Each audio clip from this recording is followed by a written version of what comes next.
here somewhere, so Jonathan Palmer's around here. Maybe we can encourage Jonathan over to come over and do a bit of commentary for us. As is he over there? Is Jonathan Palmer here? He's there. Then you can get him over. Okay. So oh, he's up there on the driver's rostrum. Let me get up on the driver's rostrum with him. We do have Will Palmer, his son, up there on the driver's rostrum, and ladies and gentlemen, we do have Jonathan Palmer, Formula One superstar. I know he kept his highlight on my superstars while Sean Lacey, but he's on the driver's rostrum. I don't know whether or not in this invitation challenge we're going to get those Formula One stars out. Jonathan, good afternoon. Good afternoon. Nice to see you, and this is what we call scale motorsport. Yeah, I think it's far more difficult motorsport actually than the real thing. I've always been completely useless at this kind of thing, but we've got Will, my 15-year-old son, having a go here, so we'll see how it goes. Are you willing to pick up the radio this afternoon at some stage, Jonathan? I wouldn't have a clue who was where, so it would be a complete waste of time, I'm afraid. I believe Will's driving that car down there on the track. It's just gone over on his roof, I do believe it's over there on his roof. Absolutely. Is he looking down there? No, I think it's the white car. Somebody points out where, it could be that car there. Is he ever? I think it's that one there, yeah. The one on the side, yeah. Okay, so, oh brilliant, that's this one here. Hey, he's a bit good, isn't he? Well, I'm not sure, he just whacked the wall then, so he wasn't that good, was he? That was probably a Murray Walker famous last words. That was pretty neat, actually. He said he was going to do that in the rehearsals. I heard there's some strategy coming through here.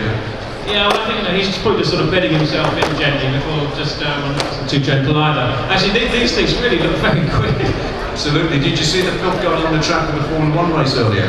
No, I've just arrived, so I missed the big race. Who won it? Was it a Hamilton or a Vettel benefit? Alonso got the verdict, but Eddie Irvine was disqualified. Well, he's a bit old for it, I thought, Eddie Irvine. That's probably why he's disqualified, but there you go. But these cars are 110, 112 Ginetta. This is your son Walks just coming past here. And how old did you say he was? He's 15. Yeah, 16 next month. In terms of real motorsport? Well, he's about to start his second full season of the Ginetta Junior Championship. He ran it for the first time a couple of years ago, midway through the season, and then first year with Hillspeed, second year with HHC, and he finished third in the Winter Championship at Rockingham. So he's with HHC this year, and well, he's going to try and win the championship, but it's very tough. There's some very, very good drivers, and the history of champions from the Ginetta Junior Championship is very strong. We had some of the guys over. We had Senna Build in here yesterday. He finished second, I believe, in the 2012 Ginetta Championship, and they just don't know how to back up. They were like going around like one speed only. It's a great championship because for 14-year-olds, people may know that there are a number of championships, 3 in fact, that drivers between 14 and 16 can do, or 14 and 17. The MSA Junior Championships, and they're carefully controlled. And the Ginetta Junior Championship is the most successful. Runs on the TOCA package, the British Touring Car package. The cars have about 100 horsepower. They'll do about 100 miles an hour. But the racing is fantastic. You know, you really often actually at a BTCC weekend, I reckon the best race is the Ginetta Junior races, and the talent level is very high indeed. So the good thing is the cars are very safe, and so 14, 15-year-olds can go out and they can obviously make mistakes as they will do from time to time, but the cars are immensely strong. I remember I saw them go at Donington. I was there at the Donington race, but I saw on TV the Rockingham event. It was very, very wet, and I hadn't seen the guys getting out of the car until they took their helmets off. And I looked, I had to double take how young they were.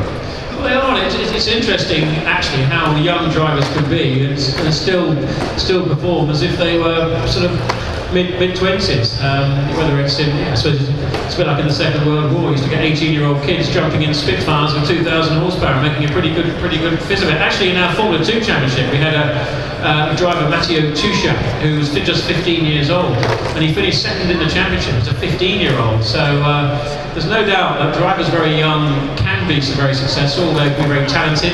And actually there's a bit of quite rightly so, a move from the FIA and MSA to control just how young drivers can be when they get into it. Because Well, You just stopped. yeah, you look very good for until halfway around the track, until halfway around the lap. But yeah, because obviously these kids really should be and generally are at school, and to have them going into junior racing too young, I think or into motor racing too young is a bad thing. It also means that if they're not careful, they can burn out with their careers too quickly. By 20 years old, it can all be over. When I didn't get to Formula 3 until I was 25, Formula 1 until I was 27. But 27 years old nowadays is sort of mid-field, or mid-range, I should say, mid-Formula 1 career. And as a father figure in the racing world, Jonathan, you're very much looked up to with all the experience that you've got. Do you find that sometimes you have to bite your bottom lip giving any advice to Will? I don't give very much advice to him, actually. I'm not really allowed to do it. But he takes it far better from his brother Jolyon, who's over there, who races in GP2. Jolyon finished second in the Formula 2 Championship in 2010. Moved to GP2 in 2011, ran in GP2 last year with Autosport, and he had a pretty good year overall, won at Monaco and a couple of third places at Silverstone and Monza. He's joined Carlin for GP2 this year, but Jolyon is, I think it's fair to say that Will identifies much better with Jolyon than me. You know, I'm an old codger now, whereas Jolyon can talk into the language. And having said that, we obviously give him some advice from time to time, but I think he takes it better from his brother than me. Okay, well, just that's the future and what's coming up. But just to reflect just a little bit about yourself and on the past as well. When you were driving for Formula 1 and in Formula 1 and going across the circuits, because it's changed so much, more of a business as we see it now on TV. But in terms of the circuits that you guys used to go to, would you have a particular favourite? I'll tell you what, before we get into that, are these cars racing yet? I mean, I'm sure people want to watch the racing, or are they still practicing?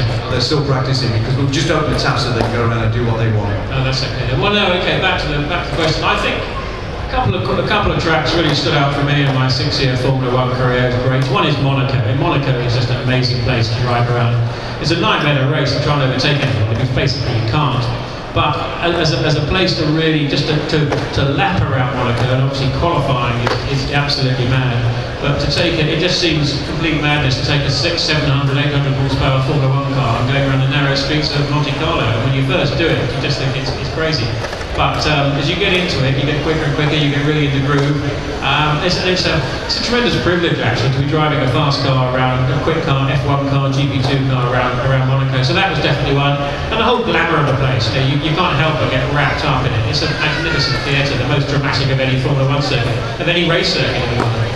And other than that, I used to like Suzuka a lot, actually. That's got a great combination of bends, some really fast sort of sweeping bends. But you know, a lot of the Grand Prix circuits have changed over the years. When I was racing in Formula 1, we had places like Dallas, Detroit, Phoenix in America. There was Rio de Janeiro was on the calendar. Kyalami I raced at. And none of those are in Formula 1 anymore. Adelaide is gone. And there were no Middle Eastern tracks. There was no Bahrain, no Abu Dhabi. Dubai, obviously not a Formula 1 track, but that hadn't been built. No Malaysia, no Korea, no China. So the situation has changed. In Japan, we did have Suzuka, obviously, and we had Fuji, but it was predominantly European tracks. You know, we had Paul Ricard for the French Grand Prix, Estoril in Portugal, Zandvoort for Formula 1 as well. So Formula 1 has definitely it's evolved with. Becoming much more intercontinental. It was very much European-based, much more intercontinental now, and of course some incredible facilities being built in Formula 1. The sort of tracks that we used to race on the facilities, and you have to say Brands Hatch was amongst them, seemed fine at the time, but when you consider them to the relative palaces that are built now, huge tracks, huge runoff areas, I think they probably lost some character and lost some soul to them, to be honest, in some of these places. But in terms of sheer scale and drama, the modern tracks are a completely different area to the sort of circuits we used to be running at in the 80s in Formula 1. Brilliant. Jonathan, thank you very much for actually being here. And I tell you what, you're a pleasure to talk to on the microphone, because you just go off on one, and it's absolutely fantastic. It really is. For us guys anyway, trying to follow what we're doing. Well, it looks like there's going to be a bit of carnage in this race. How are we going to work out who's who? You better make sure you really let us know who's in which car. We're going around very quickly. We are. We've given me enough practice time now. Thank you very much, Jonathan. And they've just asked if we can organise a 5-lap race for these guys. So that's what we're going to do at the moment. So we get all the guys organised onto the little mini straight there, and we're organising a 5-lap race for these guys. So we get all the cars parked up. We may need a little bit of help. Okay, 5-lap race. Okay, Jonathan, you are available to give advice if needed. Oh yes, lots of advice. I can't say how good it'll be. Brilliant. And thank you very much. Thank you for those kind words. Jonathan Palmer, ladies and gentlemen, a guy that we look up to in racing standards, very experienced obviously with the Jonathan Palmer School and of course the F2 as well. So now we're going to organise a 5-lap race for these guys. We've got the pace car out onto the track.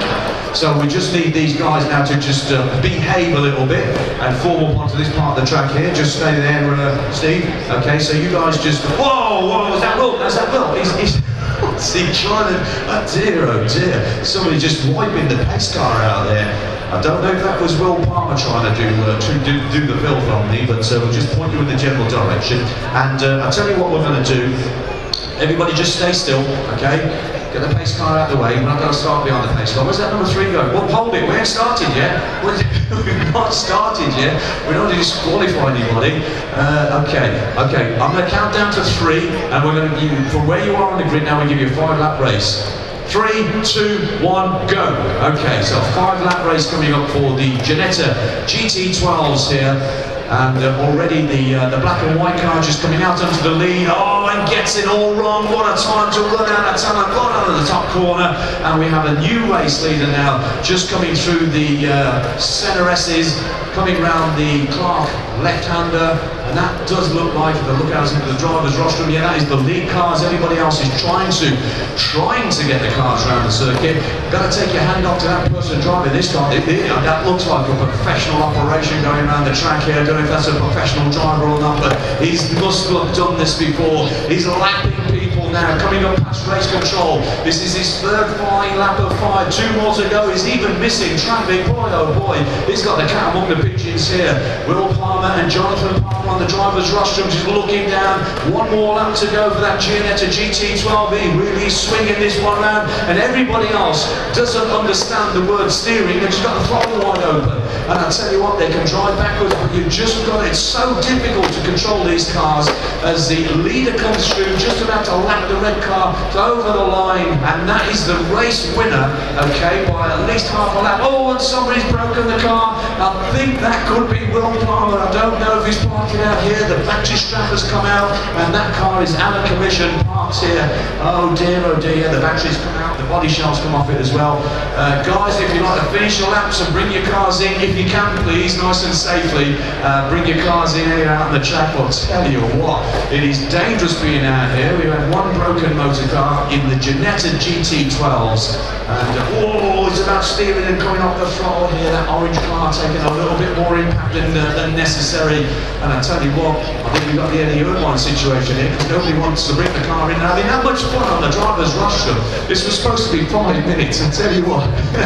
They're having that much fun on the driver's rostrum, they just don't want to stop. They just do not want it. And that, you can get the buzz of radio controlled car racing, ladies and gentlemen. Absolutely brilliant.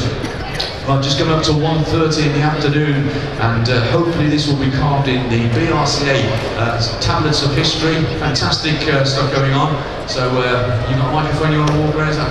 Okay, so Alan Layton should be I'm not walking on this track. I'm not insured to do that. That's for sure. These guys they're not coming. They're just out there enjoying themselves. We're at their 5-minute race. Jonathan, if you want to get a radio, we'll give you a radio later on this afternoon if you want to come back and just have a no. can't coax them into having a go. Even maybe with a Formula 1. Who's driving this red car? Let's just see. Okay, it's the guy there with the. And a sorted out hairstyle on the drive. He's not too bad actually. If you've never done it before, very, very difficult to control these cars as they go around the track. Very, very, very difficult indeed. And I tell you what, we've only got 3 or 4 cars on the track left, and that is the race winner just going past us in the pitting area.